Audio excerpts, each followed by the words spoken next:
Hi viewers, అందరికి welcome friends. మన ఛానల్కి స్వాగతం friends. Delhi Capitals versus royal Challengers Bengaluru మధ్య మ్యాచ్లో మొత్తానికి రాయల్ ఛాలెంజర్స్ బెంగళూరు 6.3 ఓవర్స్లోనే మ్యాచ్ని అయితే ఫినిష్ చేయగలిగింది. సో చాలా వరకు లో స్కోరింగ్ టోటల్ని డిపెండ్ చేసి అంటే లో స్కోరింగ్ చేసిందని చెప్పుకోవచ్చు. చాలా వరకు నెట్ రన్ రేట్ని కూడా వాళ్ళు మెరుగుపరుచుకున్నారు. ఆర్ఆర్ని కిందకి నెట్టి వాళ్ళు సెకండ్ ప్లేస్కి అయితే ఉన్నారు. 1.1 నుంచి 1.9 వరకు తెచ్చుకున్నారు వాళ్ళ యొక్క నెట్ రన్ రేటు. పాయింట్ టేబుల్స్లో ఆ విధంగానే ఉన్నారు. సో మరి మ్యాచ్ ఎలా సాగింది ఏంటి అనేది మనం పూర్తి రివ్యూలోకి వెళ్ళిపోదాం. ఈ మ్యాచ్లో కొన్ని రికార్డ్స్ కూడా క్రియేట్ అయ్యాయి. ఆ రికార్డ్స్ చెప్పేసి మనము రివ్యూలోకి వెళ్ళిపోదాం. సో ఏమాత్రం లేట్ చేయకుండా let's move in to the topic. Hi hello we were, అందరికీ వెల్కమ్ ఫ్రెండ్స్. మన ఛానల్కి స్వాగతం. మా ఛానల్లో మీకు కనుక వీడియోస్ నచ్చితే లైక్ చేయండి, షేర్ చేయండి, కామెంట్ చేయండి మరియు సబ్స్క్రైబ్ చేయండి. మరిన్ని నోటిఫికేషన్స్ కోసం పక్కనే ఉన్న బెల్ ఐకాన్ని ఆల్ పైన ట్యాప్ చేయండి. ఆల్ పైన ట్యాప్ చేయడం ద్వారా మేము చేసే ప్రతి వీడియోలని, తాజా వీడియోలని నోటిఫికేషన్లో పొందగలరు. గైస్, ఈ మ్యాచ్లో 3 రికార్డులు క్రియేట్ అయ్యాయి. ఈ 3 రికార్డులు ఏంటంటే టోటల్గా నిన్న ఢిల్లీ క్యాపిటల్స్ 75 రన్స్కి ఆల్అవుట్ అయిన విషయం మనందరికీ తెలిసిందే. బట్ ఈ మ్యాచ్లో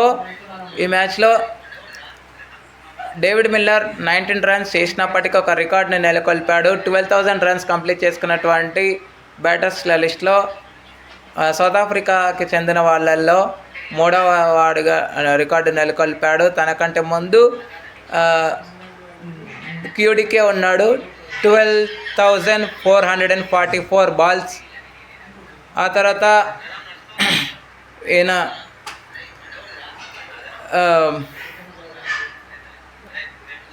12,041 రన్స్ రిలీజ్ చేయడం అయితే జరిగింది. ఇప్పుడు డేవిడ్ మిల్లర్ 12,000 రన్స్ అయితే కంప్లీట్ చేసుకున్నాడు. అదేవిధంగా విరాట్ కోహ్లీ 9,000 ఐపీఎల్ రన్స్ అయితే కంప్లీట్ చేసుకున్నాడు. Not easy. ఇప్పటివరకు విరాట్ కోహ్లీకి దరిదాపుల్లో కూడా ఎవరు లేరు.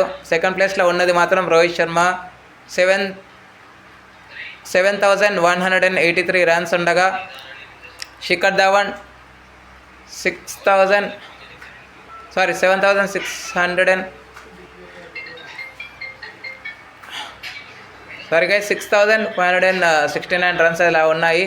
ఆ తర్వాత కేఎల్ రాహుల్ 5,571 రన్స్ అయితే ఉన్నాయి. సో ఇక స్ట్రైట్గా మన రివ్యూలోకి వెళ్ళిపోయినట్టయితే టాస్ గెలిచి మొదట ఫీల్డింగ్ అయితే ఎంచుకుంది రాయల్ ఛాలెంజర్స్ బెంగళూరు. బాగా పేస్, స్వింగ్, బౌన్స్ ఉన్నాయి. పిచ్ మాత్రం చూస్తే మంచిగానే ఉంది. బ్యాటింగ్ స్ట్రోక్ మేకింగ్కి చాలానే మంచిగానే ఉంది. కాకపోతే షాట్ సెలెక్షన్ సరిగా లేకపోవడం వల్ల అయితే వికెట్స్ అయితే పోగొట్టుకున్నారు. అతి దారుణంగా పోగొట్టుకున్నారని చెప్పుకోవచ్చు. ఫస్ట్ ఓవర్లో రన్స్ రాకపోయినప్పటికీ సెకండ్ ఓవర్ నుంచి వాళ్ళ యొక్క వికెట్ల పతనం అనేది మొదలైంది. ఫస్ట్ స్ట్రోక్ మేకింగ్ ఇచ్చింది, అంటే గట్టి స్ట్రోక్ ఇచ్చింది భువనేశ్వర్ కుమార్. తన దగ్గర నుంచే వికెట్ల పతనం అయితే మొదలైంది. ఫస్ట్ షాద్ పార్క్ తను డెబ్యూటెంట్ అనమాట, తను అవుట్ అయ్యాడు ఏమాత్రం ఆకట్టుకోలేక. ఆ తర్వాత లాస్ట్ మ్యాచ్లో సెంచరీ చేసినటువంటి కేఎల్ రాహుల్ కూడా 1 రన్ చేసి అవుట్ అయ్యాడు. అదే ఓవర్లో, అంటే హెజల్వుడ్ వేసిన ఓవర్లోనే మళ్ళీ ఒక్కటే ఓవర్లో 2 వికెట్లు అయితే పడ్డాయి. సమీర్ రిజ్వీ వికెట్ కూడా అదే ఓవర్లో దొరికింది. ఆ తర్వాత భువనేశ్వర్ వేసిన 2వ ఓవర్లో మాత్రం స్టబ్స్తో పాటు అక్షర్ పటేల్ వికెట్లు కూడా దక్కాయని చెప్పుకోవచ్చు. సో 8కి 6 వికెట్స్ కోల్పోయిన తరుణంలో 13 ఓవర్స్కి టోటల్గా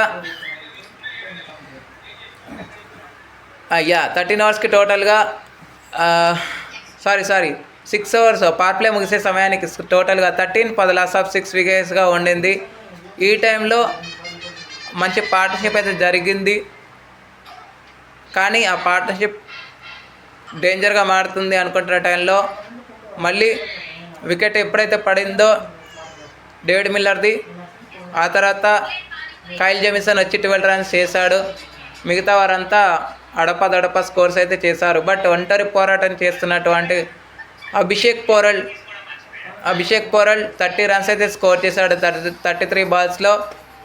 ఈయన ఇద్దరితో కలిసి స్మాల్ లిటిల్ పార్ట్నర్షిప్ అయితే నెలకొల్పాడని చెప్పుకోవచ్చు.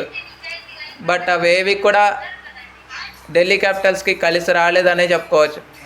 సో టోటల్గా 16.3 ఓవర్స్లో 75 రన్స్కి ఆల్అవుట్ అయితే అయ్యింది. భువనేశ్వర్ కుమార్ 3 for 5, 4 for 12 ఎజల్వుడ్, ఆ తర్వాత కృణాల్ పాండ్యా, సియాజ్ శర్మ, రసిక్ సలాం తలా ఒక్కొక్క వికెట్ అయితే తీసుకున్నారు.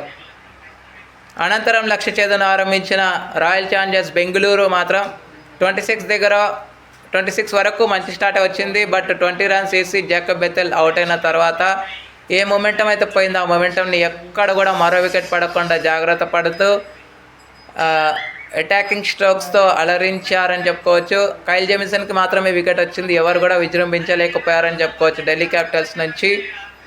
సో విరాట్ కోహ్లీ, అక్షర్ పటేల్ వేసినటువంటి ఓవర్ ఏదైతే ఉందో ఆ ఓవర్లో సింగిల్ తీసి 9000 రన్స్ కంప్లీట్ చేసుకున్నాడు అన్న విషయం అందరికీ తెలిసిందే. టోటల్గా 3 4లు 3 6ల సాయంతో 34 రన్స్ అయితే స్కోర్ చేశాడు. దేవదత్ పడిక్కల్ 34 రన్స్ వేయగా 23 రన్స్ విరాట్ కోహ్లీ చేశాడని చెప్పొచ్చు. లాస్ట్ రన్స్ దగ్గరకు వచ్చింది, 11 రన్స్ కావాల్సిన టైంలో 2 6 కొట్టి విరాట్ కోహ్లీ మ్యాచ్ని అయితే ఫినిష్ చేశాడు. సో 6.3 ఓవర్స్లో మ్యాచ్ అయితే ముగించబడింది. ఇక player of the match award అయితే no doubt no surprise 4 for 12 Josh హెజల్వుడ్కే player of the match award అయితే వరించింది. గైస్ నేను పైన ఇంకొక రికార్డ్ చెప్పడం మర్చిపోయాను. పవర్ ప్లేలో అత్యల్ప స్కోర్లు చూస్తే 13 for 6 ఇదే ద బెస్ట్ అత్యల్ప స్కోర్గా చెప్పుకోవచ్చు. చాలా చెత్త రికార్డు మూటగట్టుకుంది ఢిల్లీ క్యాపిటల్స్ 2026. అదేవిధంగా 14 for 3 పవర్ ప్లేలో 2022 SRH వర్సెస్ RR. అదేవిధంగా 2009 14 for 2 RR వర్సెస్ RCB. 2015 వచ్చేసి 15 for 2 CSK versus Kolkata. And 2009లో